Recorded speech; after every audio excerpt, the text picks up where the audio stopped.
Today, the European Union, alongside other tightly integrated European economies, collectively forms the second largest economic bloc in the world, behind only the United States. Germany alone has just overtaken Japan to become the third largest economy globally. Across the continent, Europe boasts some of the highest standards of living and most advanced economies anywhere on Earth. And yet, despite this prosperity, a growing chorus of economists is sounding the alarm about Europe's future. So what exactly is going wrong? Europe, once the beating heart of global innovation and economic power, has increasingly fallen behind the United States. Over nearly 2 decades, the continent has experienced relative economic stagnation. To be fair, the USA has pulled ahead not just of Europe, but of almost every other country, including China, which itself has slowed dramatically. But that only makes the question sharper. Why has Europe, with its skilled workforce, stable political systems, and sophisticated infrastructure, failed to keep pace? The answers are complex. Europe's current predicament is not the result of a single mistake, but rather the accumulation of challenges across several key areas: immigration, industry, innovation, integration, energy, and perhaps most critically, interpretation, how Europe views and reacts to these issues. Immigration is often championed as the obvious answer to Europe's demographic challenges. With birth rates far below replacement levels across every EU country, population growth now depends almost entirely on migration. But the reality is far more complicated. Unlike in countries like Australia, Canada, or parts of the USA, where immigration is heavily weighted towards skilled workers and students, Europe's immigration is largely driven by family reunification, asylum seekers,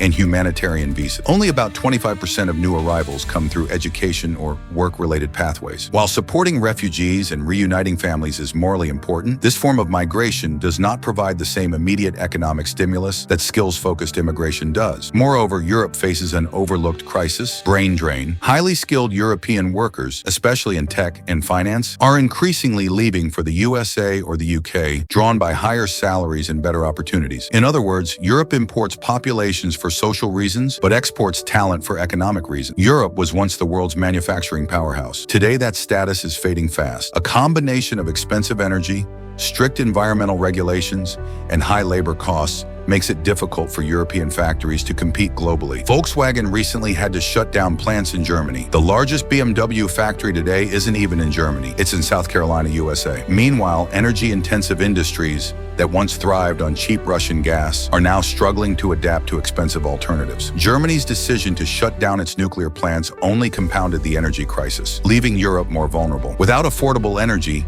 industry cannot thrive. Without industry, high-paying jobs and economic dynamism erode. Historically, Europe was the birthplace of the Industrial Revolution, steam engines, railways, and countless other technological breakthroughs. Today, however, it is falling behind in innovation. Aside from a few exceptional companies like ASML in the Netherlands, which produces critical machines for semiconductor manufacturing, Europe struggles to compete with Silicon Valley, Shenzhen, or even emerging hubs in India. Critical mass matters. The USA has built an innovation ecosystem where universities, venture capital, and startups reinforce each other. Europe, weighed down by heavy regulation and fragmented markets, simply cannot match this gravitational pull of talent and capital. Young European entrepreneurs often aim to create startups only to sell them off to American giants. The dream is no longer to build the next Apple or Google, but to build the next company that Apple or Google will buy. Economic power and energy consumption are tightly linked. Richer nations use more energy, not just to fuel industries, but to power homes,